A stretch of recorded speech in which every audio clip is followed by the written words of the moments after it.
Hi,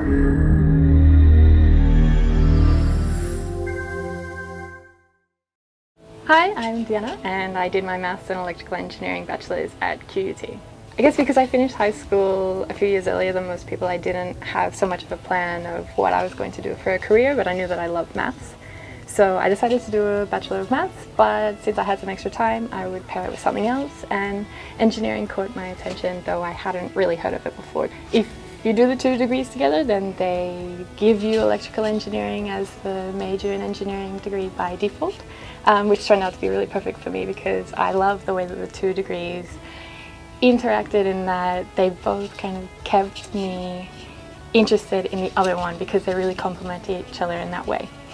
So then when I graduated, I had to decide sort of what direction I would go in, but at least with maths and electrical engineering, they're kind of the same direction anyways. I did a Master's of Robotics and Computer Vision, which had the advantage of kind of taking from both of my degrees and really focusing in on a more specialized area.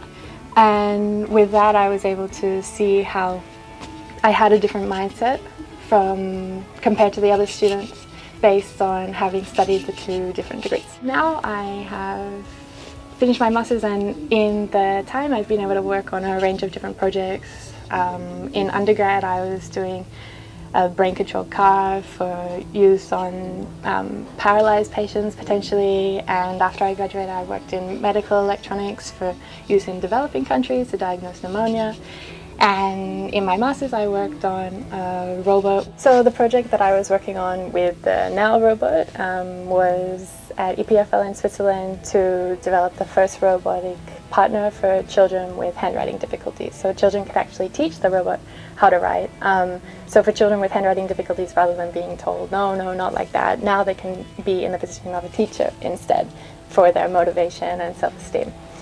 So throughout developing the artificial intelligence and the networking, I drew on a lot of skills from my degrees, and it was nice to see that how they all came together in a way that can impact society positively. I've come a long way, in my opinion, of engineering since I originally chose it having no idea what it was, and now I see that I have this skill set and it provides an opportunity to apply it to kind of whatever area I feel like I'm interested at the time. So if that is electronics in developing countries, or robots for helping children with handwriting difficulties, or computer interfaces for helping the paralyzed people, then I have the ability to apply my skills to any project. If I want to help humanity, it's definitely an opportunity, and this is something that I didn't really think of when I originally chose it, and now I'm really happy that I stumbled across it.